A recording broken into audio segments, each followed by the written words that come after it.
बिस्मिल्लाहिर्रहमानिर्रहीम, अस्सलाम वालेकुम। Lecture number 6।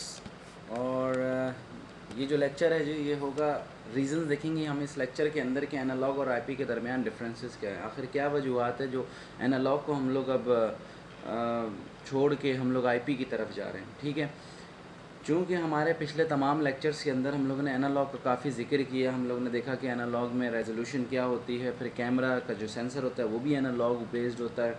तो लिहाजा हम लोगों ने काफ़ी डिस्कस किया एनालॉग को। हम लोगों ने ऐसा नहीं है कि डायरेक्ट हमने कोई जंप मार ली। ठीक है, तो हम लोगों ने काफ़ी एनालॉग को डिस्कस कर लिया। Now this is the time to discuss the IP. ठीक है, अब हमें आईपी की तरफ आ जाना चाहिए। सो आज हम लोग देखेंगे कि आखिर क्या वजूहत है कि हम लोग अब आईपी की तरफ जा रहे हैं। बिल्कुल इसी तरीके से जैसे IPv4 जो आईपी वर्जन 4 था, उसको हम लोग अब चूँकि उसके अंदर स्पेसेस ख़त्म हो गई हैं और लोग IPv6 की तरफ जा रहे हैं, इसी तरीके से एनालॉग की जो रेजोल्यूशन है ना, या एनालॉग की जो खासियतें हैं, वो इस हद तक नहीं है कि लोगों की रिक्वायरमेंट्स पूरी हों। लिहाजा लोगों ने अब आईपी सिस्टम की तरफ मूव करना शुरू कर दिया। तो हम लोग इस लेक्चर का आगाज़ करते हैं बाकायदा फैक्टर्स। ठीक है जी, पहला फैक्टर, ये दो डायग्राम्स भी आ गए हैं आपके पास। पहला फैक्टर हाई रेजोल्यूशन। ठीक है, हम लोगों को सबको पता है कि जो है ना, हमारे एनालॉग के अंदर हम लोग रिस्ट्रिक्ट होते थे रेजोल्यूशन के हवाले से, मगर आईपी के अंदर हमारे पास कोई रिस्ट्रिक्शन नहीं है। इवन 5 मेगापिक्सल तक आप यूज़ कर सकते हैं। जब हम आईपी की बात करते हैं तो हम लोग मेगापिक्सल की बात करते हैं, एनालॉग की बात करते थे तो फिर हमारे पास 720 TVL, जिसमें मैंने बताया था 540 TVL आपको मैक्सिमम जो एक्टिव लाइंस होती हैं ना, जो आपको नज़र आ रही होती हैं, वो 720 में से 540 नज़र आ रही होती हैं। ठीक है, तो हमारे पास एनालॉग के अंदर रिस्ट्रिक्शन थी, जबकि आईपी के अंदर हमारे पास कोई रिस्ट्रिक्शन नहीं है। हम लोग जो है ना 1 मेगापिक्सल, 2, 3, 4, 5 जितने मेगापिक्सल आप यूज़ करना चाहें आप कर सकते हैं। 5 मेगापिक्सल कैमरे का मतलब ये हुआ कि एनालॉग की जो मैक्सिमम रेजोल्यूशन है उससे 10 गुना ज़्यादा आपको डिटेल इमेज मिलेगा। ठीक है, एनालॉग की मैक्सिमम रेजोल्यूशन क्या होती थी? 4 CIF होती थी। ठीक है, जो इक्वलेंट टू मेरे ख्याल है 0.3 या 0.4 मेगापिक्सल के बराबर होती थी, अगर आप DVR के इक्वलेंसी में देखें तो। ठीक है, एनालॉग कैमरे की जो मैक्सिमम रेजोल्यूशन होती थी वो 704x480 पिक्सल्स होती थी, जिसको हम नॉर्मली 4 CIF कहते थे। ठीक है, तो आईपी कैमरे के अंदर जो है ना, हम लोग अपनी रेजोल्यूशन को इंक्रीज़ कर सकते हैं। ठीक है, हम लोग उसके अंदर हाई डेफिनेशन भी ला सकते हैं। 1 मेगापिक्सल है तो 2 मेगापिक्सल ला सकते हैं 720p, और 1080p का भी जिक्र हम लोग करते हैं। उससे ज़्यादा चाहिए तो उससे ज़्यादा भी यूज़ कर सकते हैं, 3, 4, 5 मेगापिक्सल। ठीक है, इसका मतलब ये हुआ कि हम लोग हाई मेगापिक्सल रेजोल्यूशन किस वक्त यूज़ करते हैं, उसके दो रीज़न्स हैं। एक, जब आपने लार्जर एरिया कवर करना हो, मेरा जो एरिया ऑफ कवरेज है ना वो बहुत ज़्यादा बड़ा है, तो फिर मैं हाई रेजोल्यूशन कैमरा यूज़ करूँगा। ठीक है, मैं 4, 5, 6, 8, 10 मेगापिक्सल यूज़ कर सकता हूँ। ठीक है, दूसरा रीज़न उसका ये कि जब मुझे हाईली डिटेल्ड इमेज रिक्वायर्ड होगा ना, तब मैं high megapixel resolution camera use करूँगा। ठीक है, आइडेंटिफिकेशन के लिए, आप ये कह लो कि प्रोसिक्यूशन पर्पस के लिए, आप ये कह लो कि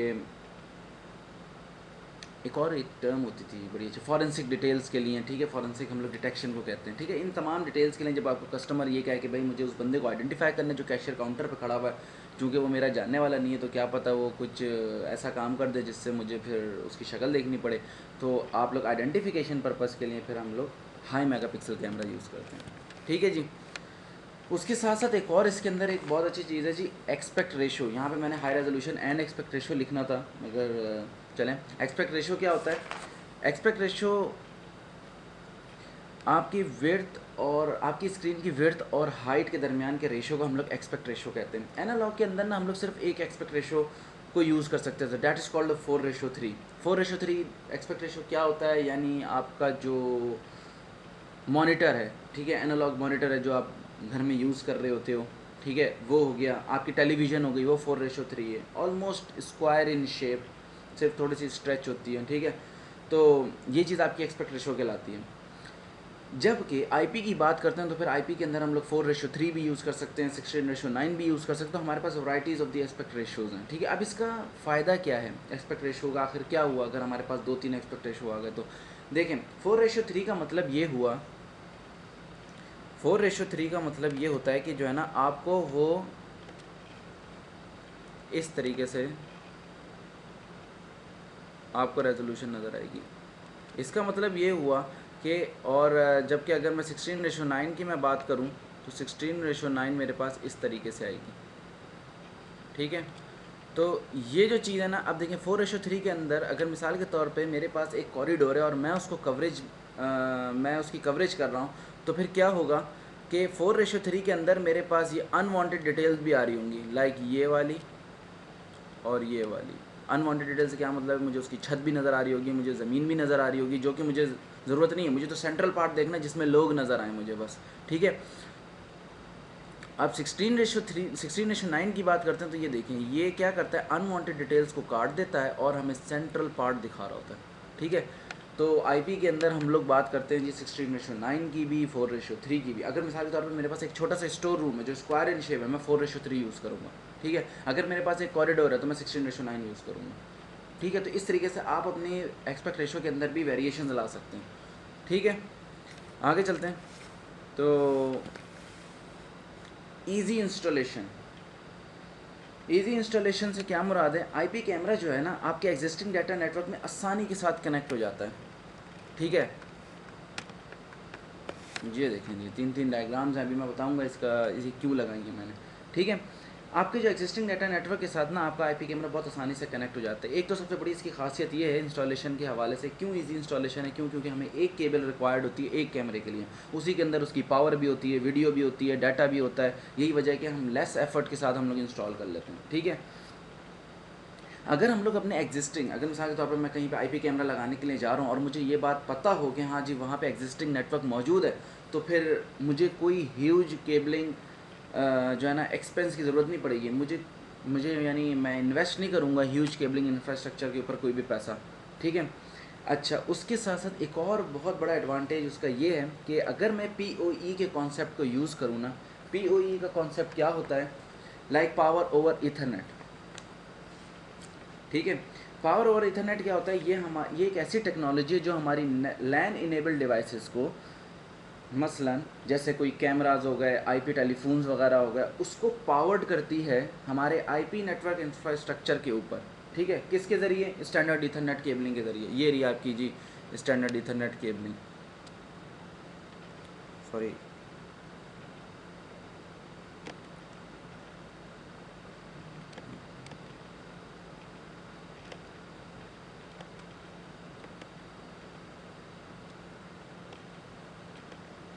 ठीक है।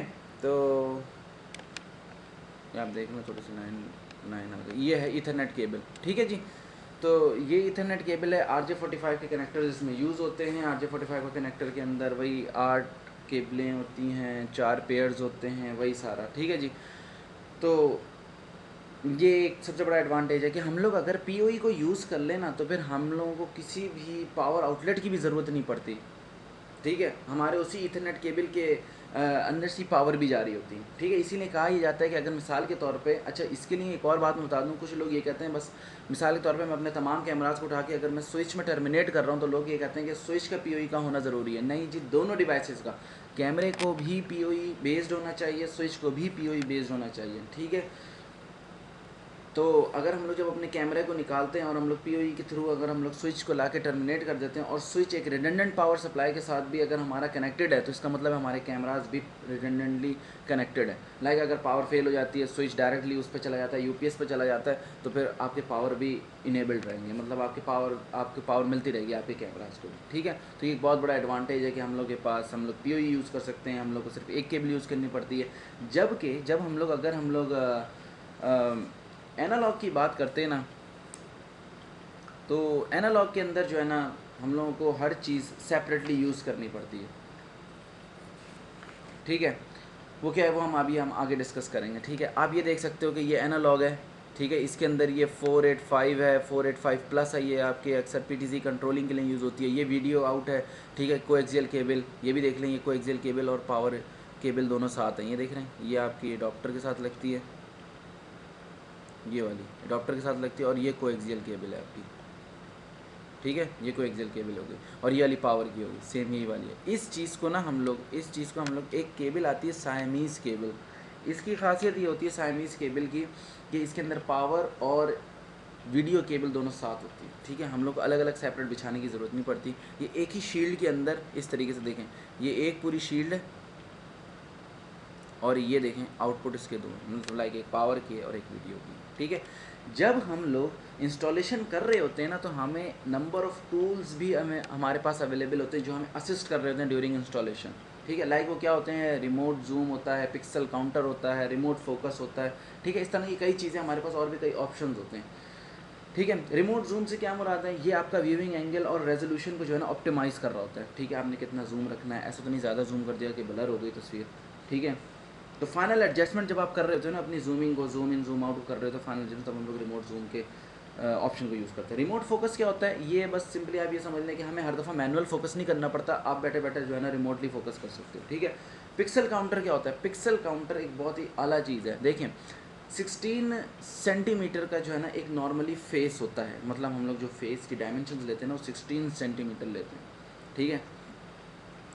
16 सेंटीमीटर का मतलब ये हो गया कि अगर मुझे कभी भी अपने, इसके दो रीज़न्स हैं, मतलब एक मेरी नज़र में, एक मैं बताऊंगा कि जो मैंने एक चीज़ देखी है वो ये कि जब कभी आपका कस्टमर डिमांड करता है ना कि मुझे हाई रेजोल्यूशन कैमरा चाहिए और उसके अंदर अगर पिक्सल काउंटर का ऑप्शन मौजूद है, तो फिर बहुत आसानी के साथ आप चेक कर सकते हो कि उसका सेंसर हाई मेगापिक्सल है, लेंस उसका हाई मेगापिक्सल है कि नहीं, ठीक है। मतलब उसकी क्लैरिटी है कि नहीं रेजोल्यूशन की। वो कैसे चेक करते हैं, आप क्या करते हो, आप एक, जब आप इस ऑप्शन को सिलेक्ट करते हो ना, तो आपके पास कोई किसी भी एरिया को, लाइक सपोज़ अगर आप, मैं इस एरिया को यूँ करके सेलेक्ट कर लूँ ना, ठीक है, इस एरिया को मैंने यूँ करके सेलेक्ट कर लिया, फिर मैं जब, मेरे पास इसके नंबर ऑफ़ पिक्सल्स आ जाएंगे, मैं जब इसको इनलार्ज करके देखूंगा ना, अगर मेरे पास इस पिक्चर की क्लैरिटी आ रही हुई, तो इसका मतलब है कि हाँ जी मेरा कैमरा बहुत अच्छा है और ये आइडेंटिफिकेशन पर्पज़ के लिए यूज़ हो सकता है, ठीक है। तो नॉर्मली हम पिक्सल काउंटर्स में हम लोग क्या करते हैं, हम पूरे पूरे इमेज को उठा के हम लोग जो है ना जूम नहीं कर रहे होते, हम लोग जिस पर्टिकुलर, सपोज़ करें एक आपके पास एक कॉरिडोर है जिसके अंदर 3 कैशियर्स बैठे हुए हैं, आपने एक कैशियर को आपने इनलार्ज करना है, तो फिर आप पिक्सल काउंटर के ज़रिए नंबर ऑफ़ पिक्सल्स जो है ना उसके अंदर डालते हो और वो एरिया लोकेट करवाते हो, और बस वो उतने नंबर ऑफ़ पिक्सल्स को उठा के आपको आपकी डिमांड पूरी कर देता है, ठीक है। तो ये चीज़ थी जी, रिमोट फोकस क्या होता था, ये मैंने कहा ये सारे ऑप्शंस हैं। जब आप अपने कैमरे की डाटा शीट उठा के देखेंगे ना, तो आपको ये सारे ऑप्शंस उधर नज़र आएंगे, तो फिर आपको एटलीस्ट ये पता हो, ठीक है, कि रिमोट फोकस क्या होता है, रिमोट जूम का भी ऑप्शन है, पिक्सल काउंटर्स का है, फलाना, ठीक है, और भी बहुत सारे होते हैं, ठीक है। हम लोग एक सेपरेट, एक लेक्चर में एक सेपरेट डाटा शीट भी डिस्कस करेंगे, ठीक है। डिजिटल डाटा एडवांटेजेस, देखें जी, ये देखें जी 10 की फॉर्म में आपका डाटा जा रहा होता है। जिस तरीके से एनालॉग के अंदर मैं बात करूँ ना, कि ये आप रीज़न 3 आप ये कह लें कि फैक्टर नंबर 3 जो है ये डिजिटल डाटा, ये आप ये कह लें कि डिग्रेड नहीं होते, डिग्रेडेशन से हमें बचाते हैं। ये जो आईपी है एनालॉग, सॉरी आईपी जो है ना डिजिटल बेस्ड, जिस तरीके से एनालॉग वीडियो हम लोग देख रहे होते हैं ना, ये उस तरह की नहीं होती, सही है ना। आईपी कैमरे के अंदर जो इमेज होता है ना, वो कभी भी डिग्रेड नहीं होता इन क्वालिटी, चाहे आप उसको ट्रांसपोर्ट करवा लें लॉन्ग डिस्टेंसेस के ऊपर, या आप किसी एक फॉर्मेट से उठा के कन्वर्ट कर दें उसको किसी दूसरे फॉर्मेट में, ठीक है। अच्छा, उसके अलावा एक आईपी कैमरा प्रोवाइड कर सकता है आपको साइमल्टेनियस स्ट्रीमिंग। स्ट्रीमिंग क्या है, जो आप वीडियो देख रहे हो, ठीक है ना, डिफरेंट लोकेशंस के ऊपर, उसको चाहे आप व्यू करवा लें चाहे आप स्टोर करवा लें, ठीक है, मतलब मल्टीपल लोकेशंस के ऊपर। जबकि एनालॉग की हम बात करते हैं ना, तो वो क्वालिटी लूज़ कर जाता है जब हम उसे कभी ट्रांसमिट करवाते हैं ना लॉन्ग डिस्टेंस के ऊपर, या आप ये कह लो कि एक फॉर्मेट से किसी दूसरे फॉर्मेट में जब कन्वर्ट करते हैं, तो उसकी क्वालिटी जो होती है ना वो बैठ जाती है, ठीक है। तो अच्छा, इसका एक और एडवांटेज ये होता है कि अच्छा, आईपी कैमरे को जब हम, एक सिंगल आईपी कैमरे को जब हम लोग क्या करते हैं, हम लोग बाज़ दफ़ा ऐसा भी कर सकते हैं कि एक आईपी कैमरे की जो स्ट्रीम आ रही होती है ना, हम उसको चंक्स में डिवाइड करवा लें। मतलब मैंने 4 हिस्सों में डिवाइड करवा ली। सपोज़ करें ये आपके सामने ये जो पेज आ रहा है ना, ये आपके सामने एक डिजिटल कैमरे से, डिजिटल कैमरे की एक स्ट्रीम आ रही है, वीडियो आ रही है, ठीक है, ठीक है। इसको मैंने इस तरह से 4 हिस्सों में डिवाइड कर लूँगा। अब मैं क्या करूँगा, मुझे अगर ये वाली स्ट्रीम देखनी होगी तो मैं ये वाली स्ट्रीम देख सकता हूँ, ठीक है। इसका फ़ायदा क्या होगा, इसका फ़ायदा क्या होगा कि जो है ना, कि एक तो पहली बात मेरी बैंडविड्थ बच जाएगी, ठीक है ना, मेरी बैंडविड्थ मिनिमाइज़ कम होगी, ठीक है। और दूसरी चीज़ मेरी स्टोरेज बढ़ जाएगी, ठीक है। तो हमारे पास ये भी एडवांटेज है। मिसाल के तौर पे मैंने देखा रेस्ट ऑफ द 3 जो पोर्शंस हैं वो मेरे इतने ज़्यादा काम के नहीं है, तो फिर मैंने क्या काम किया, मैंने इस स्ट्रीम को उठवाया और मैंने इंपोर्ट करवा लिया, लाइक मैंने स्टोर करवा लिया, मैंने उसको व्यू करवा लिया, ठीक है। तो मेरी इससे बैंडविड्थ की यूटिलाइजेशन भी कम हो गई और स्टोरेज भी मेरी बढ़ गई, ठीक है, सही है। अब देखें एक आईपी कैमरा जो होता है ना 1.3 मेगापिक्सल, जो कि अप्रॉक्सीमेटली 3 टाइम्स बेटर देन होता है आपका एनालॉग, ठीक है। तो आप ऐसा कर सकते हो, आपका जाहिर सी बात है एरिया भी लार्जर कवरेज होगा, तो या तो आप मल्टीपल एनालॉग कैमराज यूज़ कर लो एक जगह पे, एक जगह के ऊपर, यानी लाइक पार्किंग लॉट के ऊपर, या आप एक आईपी कैमरा यूज़ कर लो, ठीक है। तो एक आईपी कैमरा यूज़ करने के फ़ायदे क्या होंगे, बैंडविड्थ भी आपकी मिनिमाइज़ हो जाएगी, फिर आपकी इंस्टॉलेशन बढ़ जाएगी, फिर उसके बाद आप जो है ना उसकी मेंटेनेंस कॉस्ट कम हो जाएगी, क्योंकि जो चीज़ें आप 4 के कैमरे के ऊपर, एनालॉग कैमरे के ऊपर इन्वेस्ट करनी थी, उसकी मेंटेनेंस कॉस्ट होनी थी, वो अब एक कैमरा हो गया, ठीक है। तो ये सारे एडवांटेज हैं कि स्टोरेज, बैंडविड्थ, मेंटेनेंस कॉस्ट वगैरह सब कम हो जाती है। आगे हम लोग फर्दर डिस्कस करेंगे इस चीज़ को, ठीक है।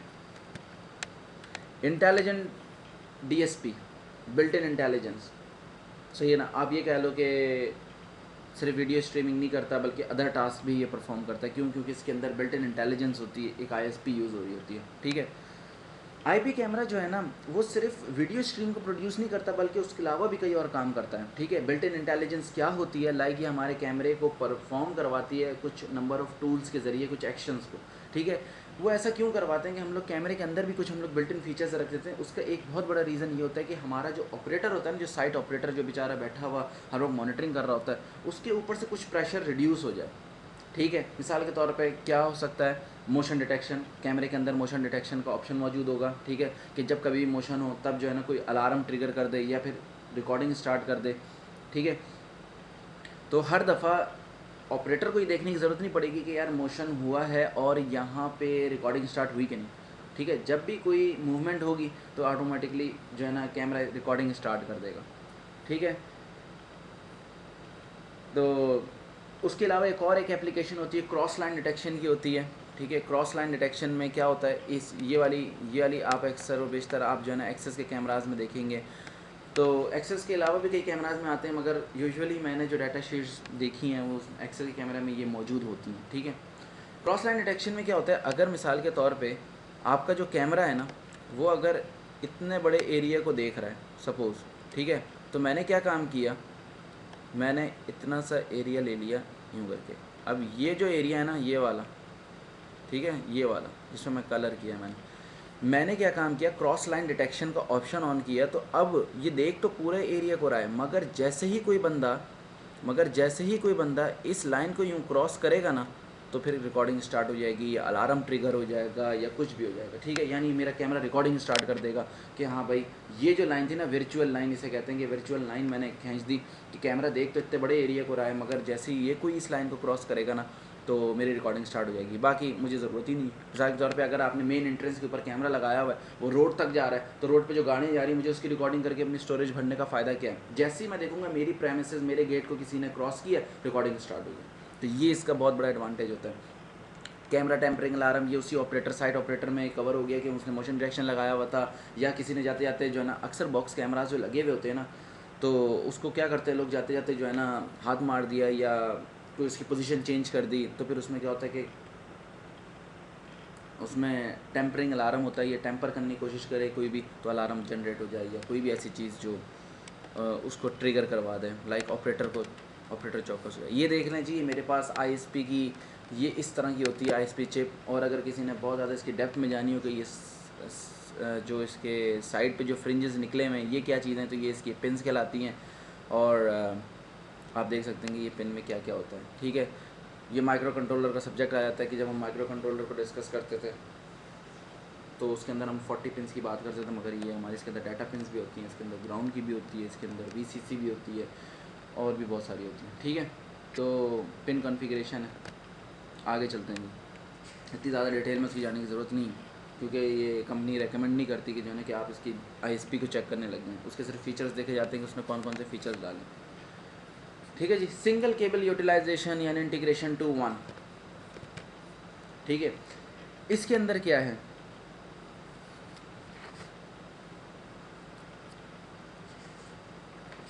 इसके अंदर आप ये कह लें सिंगल केबल यूटिलाइजेशन के अंदर के एक आईपी कैमरा क्या करता है, उसने इंटीग्रेट कर दिया, तमाम ऑप्शंस को उठा के उसने इंटीग्रेट कर दिया। लाइक उसने पावर को, वीडियो को, ऑडियो को, पीटीजी कंट्रोल को, पीटीजी से क्या बनाते हैं, पैन टिल्ट जूम कंट्रोल को और इनपुट आउटपुट को एक ही केबल में ले आके उसने टर्मिनेट कर दिया। ठीक है, ये इससे क्या हुआ, हम लोग ने अपनी कॉस्ट को सेव कर लिया, हम लोग ने फंक्शनैलिटी को इंक्रीज़ कर लिया, हम लोग ने इंटीग्रेशन हम लोग ने कर ली। ठीक है, जबकि एनालॉग की बात करें ना हम, तो एनालॉग के अंदर ये मैंने आपको पीछे एक डायग्राम दिखाई थी ना, अब देखेंगे यहाँ पे इसका जिक्र आ गया, ये वाली देखें। जब भी हम एनालॉग की बात करते हैं तो आप ये समझ लें कि हमारे पास सेपरेट केबल होती है हर चीज़ की। लाइक कंट्रोलिंग की, पैन टिल्ट जूम को अगर मैंने कैमरे को कंट्रोल करना है तो उसकी केबल अलग होगी, जिसको हम RS485 कहते हैं। वो देखें इस तरह की होती है, इस तरह की होती है, ये पतली सी, ये देखें इस तरह की होती है, कंट्रोल केबल इसे कहते हैं हम, कंट्रोल केबल। ठीक है, फिर उसके बाद अगर आपने ऑडियो ऐड करनी हो तो फिर ऑडियो की केबल अलग होगी, वीडियो की करनी हो तो वीडियो की केबल अलग होगी जो कि कोएक्सियल केबल होती है। ठीक है, पावर आपको पता है, पावर की केबल ये रही। ठीक है, इस तरह की पावर की केबल होगी और वीडियो आउट इस तरह की होगी। ठीक है, कोएक्सियल। तो हर चीज़ की केबल ना उसकी अलग होती है, लिहाजा यही वजह है कि जो है ना ये क्या करती है, कॉस्ट को एडअप कर रही होती है, इन फ्लेक्सिबिलिटी प्रोवाइड करती है कैमरा इंफ्रास्ट्रक्चर के अंदर। ठीक है,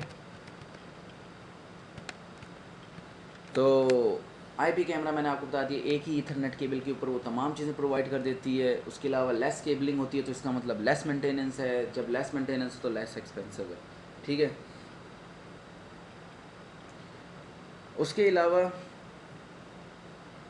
आप ये कह लें कि एक और चीज़ मैं बता दूं कि जो फंक्शनैलिटी होती है ना आईपी कैमरे की, उसको हम एक्सटेंड भी कर सकते हैं कि बाय ऐडिंग न्यू एप्लीकेशंस। ठीक है, जैसे मिसाल के तौर पे एक्सेस है, अगर मैं एक्सेस की बात करूं, ये नहीं है कि मैं उसको प्रमोट कर रहा हूं, मगर ये कि एक्सेस जो है ना फाउंडर मेंबर्स में से कैमरा इंफ्रास्ट्रक्चर जब वो इन्वेंट करता है या वो जो बताता है ना, तो उसमें बड़ी लीडिंग पोजीशन पर है। जिस तरीके से अगर मैं आपसे नेटवर्किंग की बात करता हूँ, कोई सर्टिफिकेशन की बात करूँ, सिस्को का लफ्ज़ आपके जहन में आ जाता है। इसी तरीके से जब आप कैमरे की आईपी दुनिया की बात करते हो ना, तो फिर आप एक्सेस को भूल नहीं सकते। ठीक है, तो एक्सेस ने जैसे अपना ओपन एप्लीकेशन प्लेटफॉर्म प्रोवाइड कर दिया कि भाई मेरा एप्लीकेशन प्लेटफॉर्म जो है ना वो ओपन है, तो उसमें क्या होता है, हम थर्ड पार्टी अगर कोई भी डेवलपमेंट वगैरह होती है तो फिर हम लोग क्या करते हैं, थर्ड पार्टी एप्लीकेशन भी उसको डाउनलोड कर लेते हैं और इंस्टॉल करके एक्सेस के कैमराज और वीडियो इनकोडर्स के ऊपर चला रहे होते हैं। ठीक है, तो ये भी चीज़ होती है। Offer security in IP. ठीक है, और आप ये कह लो कि इंक्रिप्शन और मल्टी लेवल यूज़र्स। ठीक है, हमारी जो आईपी कैमरास की जो वीडियो फीड आ रही होती है ना वो इंक्रिप्टेड होती है, उसके अलावा मल्टी यूज़र्स लेवल उसके अंदर होते हैं जो कि कंट्रोल कर रहे होते हैं। ठीक है, इसका मतलब ये हुआ, मल्टी यूज़र लेवल से क्या मुराद है, इसका मतलब ये हुआ कि आपने जो है ना मल्टी यूज़र लेवल बना सकते हो। लाइक जिस तरीके से आप विंडोज़ एक्सपी वगैरह कोई भी इंस्टॉल करते हो तो आप उसके अंदर यूज़र्स बना देते हो ना कि ये गेस्ट है, ये एडमिन है, ये है। तो इसी तरीके से आप इसके अंदर भी बना देते हो कि ये एडमिन है, ये सुपरवाइज़र है, ये ऑपरेटर है, ये जो है ना गेस्ट है। तो इससे होता क्या है, आप नंबर ऑफ़ राइट्स देते हो। ठीक है, वो कैसे देते हो, ये देखो मैंने इसकी साइड पर पिक्चर भी लगाई हुई है, ये देखें, ये जो है ये देखें, ये यूज़र ग्रुप हो गया। ठीक है, ये उसकी यूज़र आईडी हो गई कि वो किस यूज़र आईडी से वो बैठेगा, उसका फुल नेम हो गया, उसका पासवर्ड हो गया, फिर आप कंफर्म पासवर्ड देते हो, ये सारा एडमिन काम कर रहा है। ठीक है, और पासवर्ड एजिंग हो गया। ठीक है, अभी देखें ऐड यूज़र राइट्स पे आप क्लिक करोगे, सिक्योरिटी ऑप्शंस देखोगे। ठीक है, यूज़र ग्रुप बना के अगर आप देना चाह रहे हो कि भाई 4 गेस्ट बैठे हों, कोई मसला नहीं है, 4 गेस्ट देख सकते हैं एक वक्त में इसको, और या आप 4 ऑपरेटर चला सकते हैं, 5 ऑपरेटर ग्रुप बना दो आप। ठीक है, ऑपरेटर्स का अलग ग्रुप बना दिया ये वो उसके लिए। ठीक है, फिर आप क्रिएट यूज़र की वाली बटन दबाते हो और आप क्रिएट यूज़र बना लेते हो। ठीक है, सेकंड वाले में देखें इसने यूज़र राइट के ऊपर क्लिक किया तो फिर अब आपके पास ये आ गया कि bar graph limits, change set points, open files, save files, delete files, ये सब कुछ कर सकते हैं कि नहीं कर सकता यूज़र ग्रुप। ठीक है, तो इस तरीके से होता है, आप सारा सिंपली इस चेक बॉक्स को चेक करते हैं और फिर आप एक्सेप्ट करके इसको कर लेते हैं। ठीक है, तीसरी चीज़ इनक्रिप्टेड वीडियो फीड्स में आपको बता रहा था कि जो है ना इनक्रिप्टेड क्या, वो मल्टी यूज़र लेवल कंट्रोल समझ में आ गया कि हम लोग ग्रुप बना देते हैं, फिर उसके बाद हम लोग राइट्स दे देते हैं, फिर हम लोग को जो ऑपरेटर का जो राइट होता है वो उसी मुताबिक काम कर सकता है। ठीक है, गेस्ट के पास कुछ नहीं हो सकता सवाए व्यूइंग के लिए अलावा उसके पास कोई ऑप्शन नहीं होता, तो सिर्फ व्यू ही कर सकता है, वो उसको लार्ज कर सकता है, बस कम कर सकता है, और उसके अलावा वो यही खेल सकता है बस। ठीक है, तो अब ये जो इनक्रिप्टेड वीडियो फीड्स है इसका क्या मतलब है, वो लाइक HTTPS जो आपका होता है hyper text terminal protocol secure, ठीक है ना। ये HTTPS को यूज़ कर सकते हैं आप जब आप या आप VPN की सपोर्ट भी ले सकते हो, ठीक है।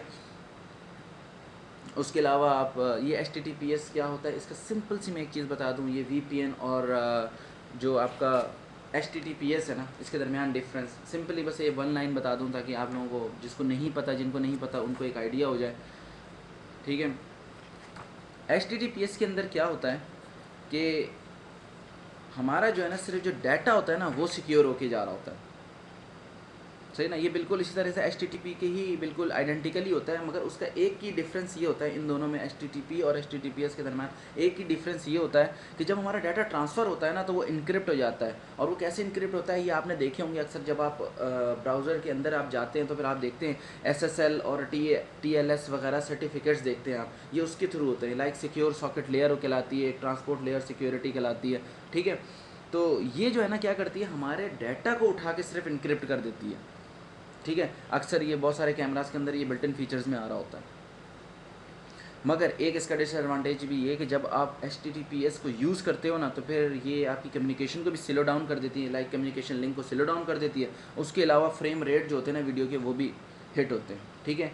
अगर मैं VPN की बात करता हूँ तो VPN में क्या होता है, ये एक सिक्योर टनल बना देता है, ठीक है, between the two communication devices. दो कम्युनिकेशन डिवाइसेस के दरमियान ये क्या करता है, ये एक टनल बना देता है, ठीक है, ताकि सेफ़ एंड सिक्योर कम्युनिकेशन हो सके ओवर द इंटरनेट। आप ये कह लो कि आपका पूरा पैकेट उठता है, इंक्लूडिंग उसके अंदर जो है ना पूरा पैकेट उठता है, ओरिजिनल पैकेट उठता है, और उसके अंदर एक और लेयर चलती है सिक्योरिटी की, और फिर वो ट्रांसमिट हो रही होती है। लाइक उसके अंदर तमाम इन्फॉर्मेशन, डाटा भी होता है, हेडर भी होते हैं जिसके अंदर इन्फॉर्मेशन होती है, लाइक सोर्स और डेस्टिनेशन के एड्रेसेस क्या हैं, किस टाइप की इन्फॉर्मेशन जा रही है यानी भेजी गई है, ठीक है, पैकेट नंबर क्या है, सीक्वेंस ऑफ द पैकेट क्या है, पैकेट लेंथ क्या है, ये सारी चीज़ें, ठीक है। ये सारी चीज़ें आपने CCNA वगैरह में पढ़ी होंगी, ठीक है। उसके अलावा ये बस जनरल थी, मैंने बता दी, ठीक है। आप ये कह लो कि अगर मैं इसके डायग्राम बनाऊँ, ये एक टनल है, ये HTTPS का, ठीक है। आप ये कह लो कि ये H, और अगर मैं HTTPS की मैं बात करूँ ना तो मैं आपको एक छोटी सी चीज़ बता दूँ, ठीक है जी। ये HTTPS की मैं बात करता हूँ ना तो इसके अंदर अगर सपोज़ कर जो डाटा जा रहा है ना, मैं हेडर वगैरह की बात नहीं कर रहा, जो डाटा जा रहा है ना समझ लें वो सिक्योरिटी डबल लेयर। ये जो अंदर छोटा सा बॉक्स बनाया ना ये सिर्फ डाटा का, ठीक है। इसके ऊपर एक और लेयर चढ़ गई आपके डाटा के ऊपर। मैं अगर आपके सामने VPN की मैं बात करूँ ना, जो वर्चुअल प्राइवेट नेटवर्क की मैं बात करूँ, तो इसका थोड़ा सा आइडिया आपको होना चाहिए जब आप ये कॉन्फ़िगर कर रहे होते हो। तो ये पूरा पैकेट है, आप समझ रहे हैं ना डिफरेंस, वो डाटा को सिक्योर करता है, ये पूरे पैकेट को उठा के सिक्योर कर देता है। सॉरी ये थोड़ा मैं माउस से बना रहा हूँ, ये थोड़ा बलून टाइप का बन गया आपका पैकेट मगर ये है जी, ये पैकेट है इसके अंदर, ये वाला जो है, ठीक है जी, ये पैकेट है। तो ये देख लें VPN और HTTPS के दरमियान ये होता है कि ये इसके अंदर ये जो डाटा का पैकेट होता है, ये वाला जो होता है ना पैकेट, ये वाला इसके अंदर सिक्योर होता है, ये पूरा पैकेट इसके अंदर सिक्योर हो जाता है। ये VPN के दरमियान और HTTPS के दरमियान थोड़ा सा डिफरेंस था। उसके अलावा आप एक और भी सिक्योरिटी के पर्पज़ के लिए आप IP एड्रेस फिल्टरिंग यूज़ कर सकते हो, डिजिटल वाटर मार्क्स यूज़ कर सकते हो। वाटर मार्क क्या होता है,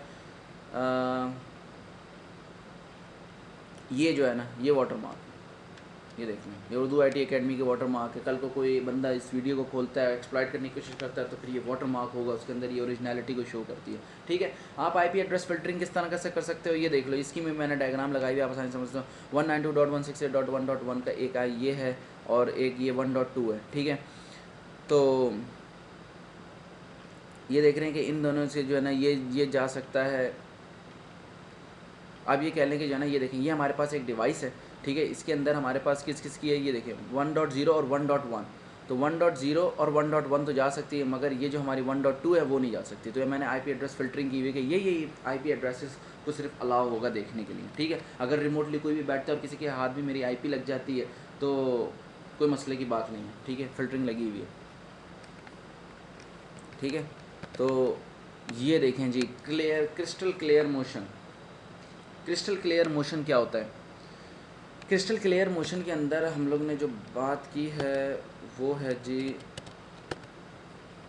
देखें जब हम लोग आईपी कैमरे की बात करते हैं ना तो हमारे पास कोई इंटरलेसिंग प्रॉब्लम नहीं आती। इंटरलेसिंग आप लोगों ने पिछले लेक्चर्स में पढ़ा था कि दो तरह की इंटरलेसिंग होती है, एक प्रोग्रेसिव होती है, एक इंटरलेस्ड स्कैनिंग होती है, ठीक है ना, यानी स्कैनिंग टेक्निक्स।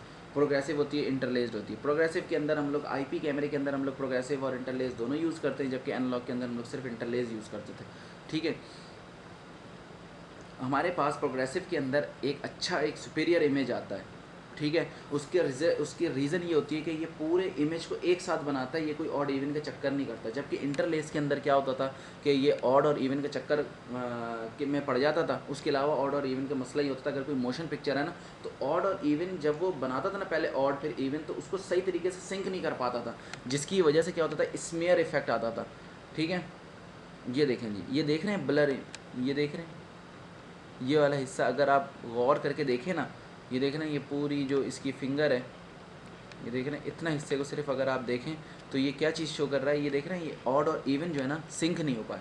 तो मोशन पिक्चर के लिए जो है ना हम लोगों को, आप ये देख लें ऊपर भी एक और क्लियर इमेज है। तो जब आप इंटरलेस्ड की बात करते हैं ना तो फिर आपके पास ये आता है, इस तरह का इमेज आता है, और जब आप प्रोग्रेसिव की बात करते हो तो आपके पास इस तरीके का इमेज आता है। तो आप इससे देख सकते हैं कि क्लैरिटी किसके अंदर है, ठीक है। तो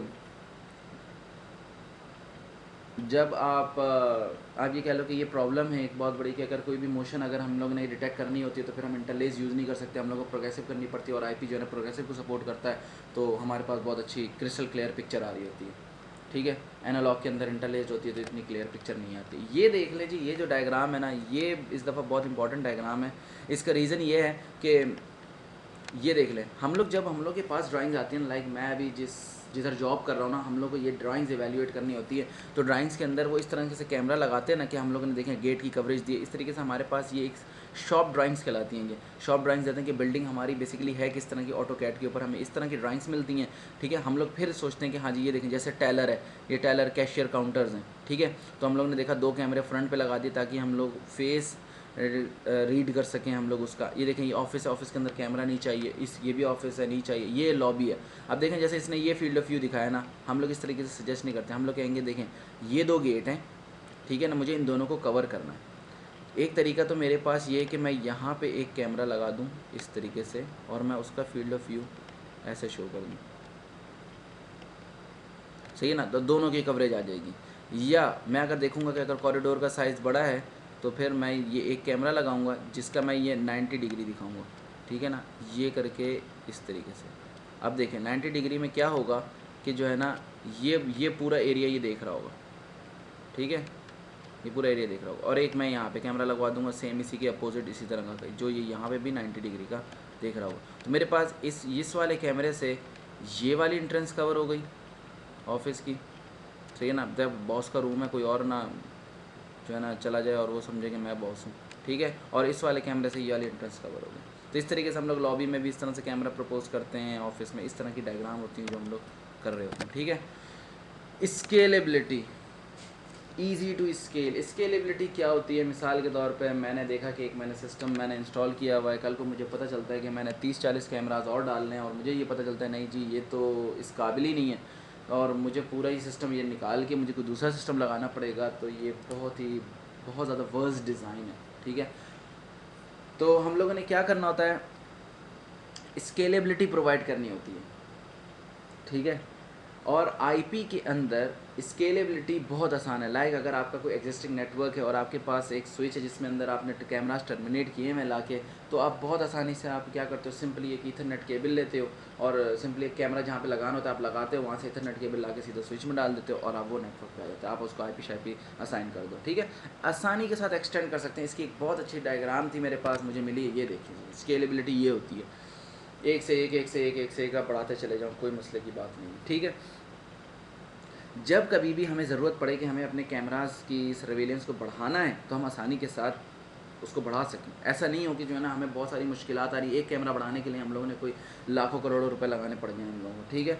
लाइक केबलिंग ऐप, जैसे हमें पता है कि अगर मैंने एक आईपी कैमरे को बढ़ाना है मुझे सिर्फ एक ईथरनेट केबल चाहिए, ठीक है। तो केबलिंग डिमांड मेरी बहुत लेस है, इसके अंदर क्वाइट फार लेस है जो है ना एनालॉग के मुकाबले में, जिसके अंदर हर केबल एक सेपरेट हुआ करती थी, ठीक है। उसके अलावा ओपन स्टैंडर्ड्स प्रोवाइड करें, ठीक है। ओपन स्टैंडर्ड्स क्या होते हैं, लाइक ओपन एप्लीकेशन प्लेटफॉर्म, जिसका मैंने अभी थोड़ी देर पहले जिक्र किया कि कोई भी नया ऑप्शन आ रहा है, पता चला मैंने उसको इंटीग्रेट करवा लिया उसके साथ और मैंने उसको भी यूज़ कर लिया, ये भी स्केलेबिलिटी है, मैंने अपने फीचर्स को स्केल कर लिया, ठीक है। उसके अलावा जो है ना हम लोग प्रोप्राइटरी जो टेक्नोलॉजी होती है ना, लाइक जो फिक्स होती हैं, जो ब्रांड्स के साथ ही चलेंगी, मिसाल के तौर पे कुछ ऐसी चीज़ें होंगी जो उसी स्पेसिफिक ब्रांड के साथ ही वही फीचर्स चल सकते हैं, ठीक है।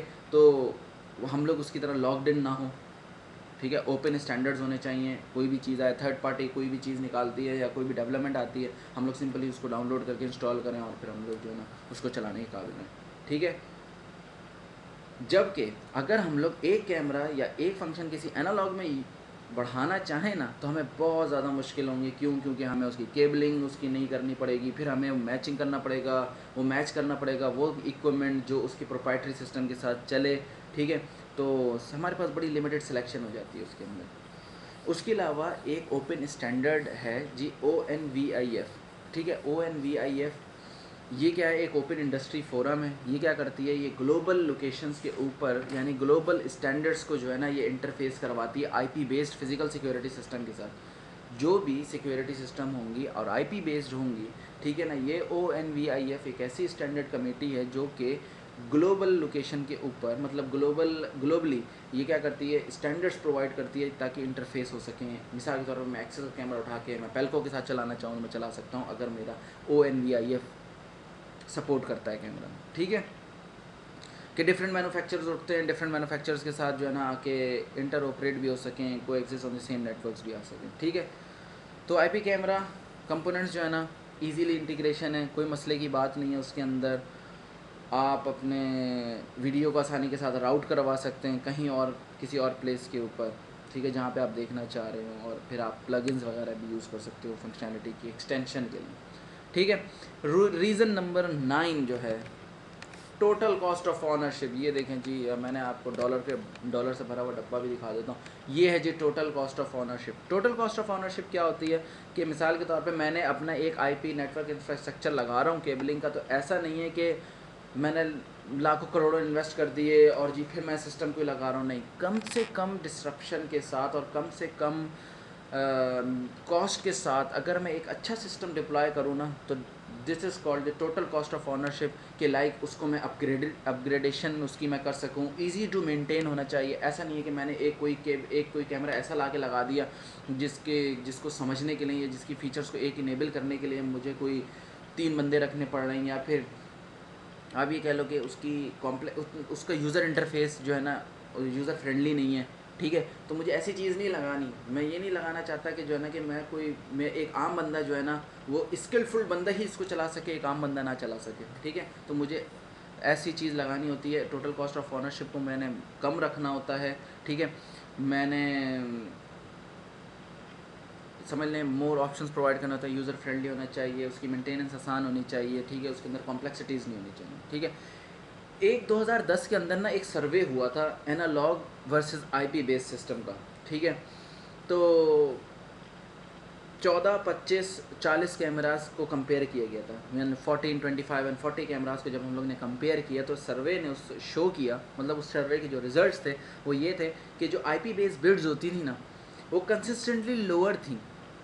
आईपी बेस्ड की जो बिड्स आई हैं वो कंसिस्टेंटली लोअर थी, जबकि डिफरेंस जो इंक्रीज़ हुआ वो नंबर ऑफ़ द कैमराज में हुआ, ठीक है।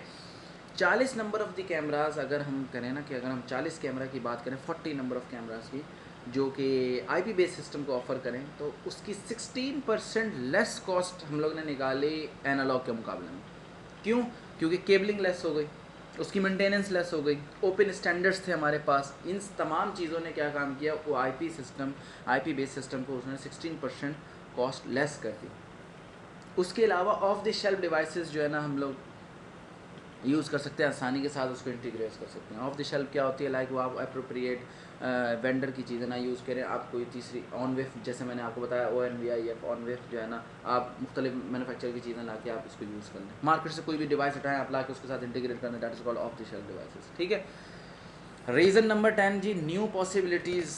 ये इसका भी हम लोग जिक्र कर सकते हैं। ये देखें, मुझे बड़ी अच्छी अच्छी पिक्चर्स मिली हैं, मैं आपको दिखाता हूँ। देखें टेक्नोलॉजीज़, देखें, ये देख रहे हैं, ये गैजेट मुझे इतना ज़बरदस्त लगा, मैंने कहा इसको भी दिखाई दिया जाए, ठीक है। ये देखें जी, न्यू टेक्नोलॉजीज़, न्यू पॉसिबिलिटीज़ क्या है, हमें ओपन स्टैंडर्ड्स बनाने चाहिए ताकि, और प्लगइन्स भी आने चाहिए हमारे पास, ताकि हम लोग जो है ना न्यू टेक्नोलॉजी कोई भी आती है तो हम लोग थर्ड पार्टी के पास भी आती है तो फिर हम लोग उसको अपने सिस्टम के साथ इंटीग्रेट करने की सलाहियत रखें। That is called the new possibilities. ये देखें जी, अब यहाँ पे ना बहुत सारे आप की रिक्वेस्ट आई थी कि जो है ना कि हमें एनालॉग की केबलिंग दिखाएं, सिस्टम दिखाएं किस तरह का होता है और क्या क्या होता है, फलाना ढिमकाना चीना, ठीक है। तो वो जी मैंने इसमें इंक्लूड किए एनालॉग सेटअप डायग्राम। ये देखें जी, एनालॉग सिस्टम चलता कैसे है कि एनालॉग सिस्टम के अंदर क्या क्या चीज़ें होती हैं, वो भी इस दफ़ा मैंने डिस्कस किया है ताकि ये चैप्टर भी आपका ख़त्म हो जाए, आप लोगों को समझ में आ जाए कि जब आप कहीं पे भी जाएं और आपको पता हो कि एनालॉग लगा या आईपी लगा, तो आपको डिवाइसेस का पता होना चाहिए कि आखिर कौन कौन से डिवाइसेस है जिसमें प्रॉब्लम आ सकती है, या क्या क्या कौन कौन सी डिवाइसेज जो यूज़ होती हैं। ये देख लें जी, ये कोएक्सियल केबल है, ठीक है। ये कैमरा है, आपने लगा दिए जहाँ पे आपने मॉनिटरिंग चाहिए थी। ये 4 कैमराज हैं, 4 कैमरा का सेटअप दिखा दिया। अब 4 कैमरा में से ना ये कोएक्सियल केबल निकल के, ये कोएक्सियल केबल, ठीक है, कोएक्स केबल निकली सीधा आपके रिकॉर्डर में आ गई। ये जो रिकॉर्डर है ना, ये आपका रिकॉर्डर कहलाता है जी, ये आपका क्या कहलाता है, मैंने आपको पिछले लेक्चर में बताया था, ये कहलाता है जी DVR, सही है ना, डिजिटल वीडियो रिकॉर्डर। ये डिजिटल वीडियो रिकॉर्डर कहलाता है। इसके अंदर तमाम केबल्स आगे टर्मिनेट हुई, एक VGA केबल निकली, ये VGA केबल है, वो सीधा आपके इस डिस्प्ले पे आ गई, ठीक है ना। ये डिस्प्ले है, मॉनिटर कह लें आप जिसे, ठीक है, आपने डिस्प्ले देख ली। अब इसी के अंदर ना, इसी के अंदर पाकिस्तान, इंडिया वगैरह की अगर आप बात करें, मेनली इंडो पाक की बात करते हैं, तो फिर आप इसी के अंदर ही जो है ना हार्ड डिस्क लग जाती है। वहाँ पे मेरे ख्याल है 500 GB की, मतलब नहीं, अब तो 1 टेराबाइट भी, क्योंकि लास्ट टाइम जब मैं पाकिस्तान से आया था तो मैं 1 टेराबाइट मैंने देखी थी, लोग लगा रहे हैं 1 टेराबाइट भी, ठीक है ना। 1 TB की जो है ना हार्ड डिस्क लगा ली, और बस जी उन्होंने कहा मुझे बस आखिरी 10 दिन का डाटा चाहिए, महीने के मुझे हर लास्ट 10 डेज़ का डाटा चाहिए बस, तो उसके लिए तो 1 TB बहुत ज़्यादा है। और इनकी तो कंटिन्यूस की भी सीन नहीं होता, हम ये लोग मोशन के ऊपर प्रेफर कर रहे होते हैं कि मैं क्या ज़रूरत है मुझे, बिला वजह रात अगर 11 बजे मेरा ऑफिस बंद हो जाता है, सुबह 7 बजे खुलता है, तो मुझे 8 घंटे की रिकॉर्डिंग करने की क्या ज़रूरत है, अनटिल अनलेस कोई मोशन ना हो, कोई चोरी शोरी ना हो जाए, ठीक है ना।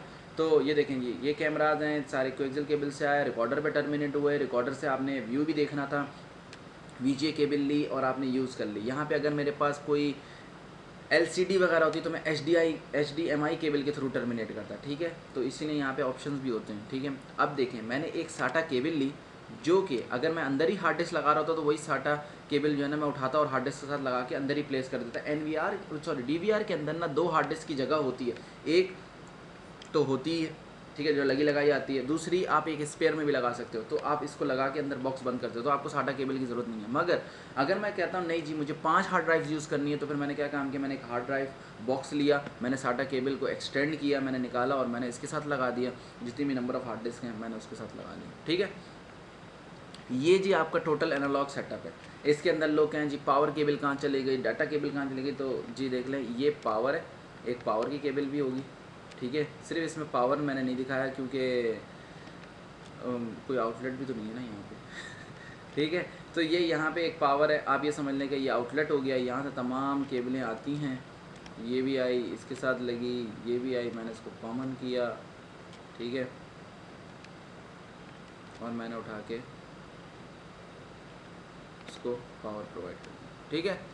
कॉमन से मुराद ये नहीं है कि मैंने इनको चारों को उठा के मिलाया और मैंने दे दिया, नहीं जी, पावर कभी भी कॉमन नहीं होती। आपने क्या काम किया, इसके साथ एक अडॉप्टर लगा दिया, इसके साथ एक अडॉप्टर लगा दिया, और इसके साथ एक अडॉप्टर लगा दिया, और इसके साथ एक अडॉप्टर लगा दिया। ये जी टोटल एनालॉग का सेटअप है। DVR यूज़ होता है, उसके अंदर हार्ड ड्राइव यूज़ होती हैं, एक्सटर्नली करना चाहें एक्सटर्नली कर सकते हैं। ये कैमराज हैं, सीधे जाते हैं कोएक्सियल केबल से, रिकॉर्डर में टर्मिनेट होते हैं, VGA केबल निकलती है, डिस्प्ले देखते हैं और फिर हार्ड ड्राइव में इसको स्टोर कर लेते हैं। ये तो हो गया जी एनालॉग सेटअप डायग्राम। ये है जी डिजिटल IP सेटअप डायग्राम, ये देखें जी, ठीक है। ये देखें, एक कैमरा है, इसके अंदर क्या क्या चीज़ें होती हैं, ठीक है ना, इसके अंदर क्या क्या चीज़ होता है, लेंस होता है सबसे पहले, फिर सेंसर के पास जाता है, फिर ISP होता है, फिर वीडियो इनकोडर होता है। वीडियो इनकोडर क्या होता है, ये पिछले लेक्चर के अंदर मैंने आपको डिस्कस किया था, ठीक है। वीडियो इनकोडर क्या होता है कि लाइक ये इनकोड कर देता है, ठीक है, इनक्रिप्ट कर देता है, ठीक है। आप ये कह लो कि ये कंप्रेस कर देता है डाटा को, फिर ईथरनेट पे भेज देता है। ये ईथरनेट केबल यहाँ से निकलती है, ये ईथरनेट है, ठीक है ना। अब यहाँ तो पावर का मसला ही नहीं है, PoE के कॉन्सेप्ट का आपने यूज़ किया हुआ है, ठीक है। ये हो गया आपका, मैं आपको यहाँ पे लिख के मैं बता दूँ ताकि जो है ना PoE के कॉन्सेप्ट को आपने यूज़ कर लिया, पावर ओवर इथरनेट को, ठीक है, पावर ओवर इथरनेट को आपने यूज़ किया हुआ, तो ये एक ही इथरनेट केबल बस चाहिए होगी, ये भी इथरनेट केबल आ गई, ये भी इस कैमरे की भी इथरनेट आ गई, ये वायरलेस को भी आप छोड़ दें, ठीक है ना, वायरलेस के लिए हमें एक्सेस पॉइंट वगैरह भी रखने पड़ते हैं, मगर अभी वायरलेस को आप छोड़ दें, ठीक है। आप ये समझ लें कि ये इथरनेट केबल है, ये भी इथरनेट केबल आके सीधा आपके ये जो चीज़ होती है इस दफ़ा, ये क्या चीज़ होती है, ये भी मैंने आप लोगों को बताई थी, अगर आप लोगों को याद हो तो, ठीक है। ये चीज़ आपकी कहलाती है जी NVR, नेटवर्क वीडियो रिकॉर्डर। ये नेटवर्क वीडियो रिकॉर्डर के अंदर क्या होता है, सेम ये देख रहे हैं, अंदर SATA वीडियो डिकोडर होता है, HDMI का एक कार्ड लगता है, ये आप चाहें तो कार्ड लगा लें, ठीक है। इससे क्या होगा, HDMI निकली, ये देख रहे हैं HDMI निकल के ये सीधा आके HD डिस्प्ले पे आ गई, देख रहे हैं ना। LCD के ऊपर मैंने बताया था अभी आपको पिछली स्लाइड में कि HDMI केबल यूज़ होती है। अभी आप इसमें VGA नहीं कर सकते, VGA करेंगे तो फिर आप सीधा मॉनिटर में ले आके टर्मिनेट करेंगे, ठीक है ना। अगर आप इसको VGA करते हो तो VGA आप यूज़ नहीं कर सकते। VGA इसमें होता है, VGA का भी ऑप्शन होता है कि अगर आप VGA करना चाह रहे हैं तो आप करें, इसमें कोई पाबंदी नहीं है। मगर अगर आप HD कैमरास लगा के अच्छी रेजोल्यूशन देखना चाह रहे हैं तो खुद सोच लें, ठीक है। तो नेटवर्क वीडियो रिकॉर्डर है जी, इसके साथ भी मैंने वही सीन करा है कि मैंने हार्ड डिस्क लगा ली। इस नेटवर्क के अंदर ना बहुत सारे ऑप्शन हैं हमारे पास, लाइक मैं इसको रेड से कन्फिगर कर लूँ, मैं एक सेपरेट बेस लगा लूँ, NVR बेस कहलाती हैं इसके साथ जो है ना, यहाँ पे मिसाल के तौर पे वो मैं ऐसे करके लगा लूँ। यहाँ पे मेरे पास पता चला 12 बेस का ऑप्शन है, 12 हार्ड डिस्क लगा सकता हूँ स्टोरेज के लिए। मैं चाहूँ तो ये कर लूँ, बेस का ऑप्शन यूज़ कर लूँ, मैं चाहूँ तो रेड सिस्टम यूज़ कर लूँ। रेड क्या होता है ये मैं बाद में बताऊँगा आपको नेक्स्ट लेक्चरों में, ठीक है। सिंपल ये यहाँ पे मैंने सिर्फ सेटअप डिस्कस करना था कि ये सेटअप क्या होता है, ठीक है। तो डिजिटल IP बेस्ड हो गया, और आप ये कह लो कि ये इथरनेट केबल से कैमरे से इथरनेट केबल निकली, सीधा NVR में टर्मिनेट हुई, NVR ने स्टोरेज को यहाँ पे भेजा, हार्ड डिस्क में भेज दिया, और व्यूइंग के लिए HDMI केबल यूज़ की, और फिर HD डिस्प्ले पे आ गई, ठीक है। इसके अंदर के भी एक क्लाउड बना के भी दिखा दिया कि जो है ना कि कैमरे के अंदर क्या चीज़ें यूज़ होती हैं, ठीक है। सबसे पहले लेंस यूज़ होता है, लेंस का पूरा सेपरेट लेक्चर है, सेंसर फिर यूज़ होता है, फिर सेंसर का भी सेपरेट लेक्चर है, फिर ISP वो डिस्कस हो चुका है, वीडियो इनकोडर, इथरनेट वगैरह, ठीक है। इस तरीके से यहाँ पर आते हैं, जब आप यहाँ पे रिकॉर्डिंग हो जाती है ना तो ये कंप्रेस्ड फॉर्म में रिकॉर्डिंग हुई होती है ताकि आपकी स्टोरेज बढ़ जाए, ठीक है ना। मतलब लाइक अगर पहले 1 TB में आपकी सिर्फ 3 घंटे की वीडियो आ रही थी तो कंप्रेस होने के बाद आपकी 6 घंटे की आ जाएगी, ठीक है। तो फिर जब ये डिस्प्ले के लिए जाता है ना तो ये अनकम्प्रेस होके निकलता है और यहाँ पे आके आपको अनकम्प्रेस वीडियो नज़र आती है, ठीक है। हाँ मतलब इथरनेट पे आपका कंप्रेस डाटा जा रहा होता है, ठीक है जी। ये थी IP सेटअप, वो था जी आपका एनालॉग सेटअप, ठीक है। और यहाँ पे जी थैंक यू वेरी मच कि आप लोग ने इतना सब्र किया, ठीक है। और अपना बहुत ज़्यादा ख्याल रखिएगा, दुआओं में याद रखिएगा। अल्लाह हाफ़िज़।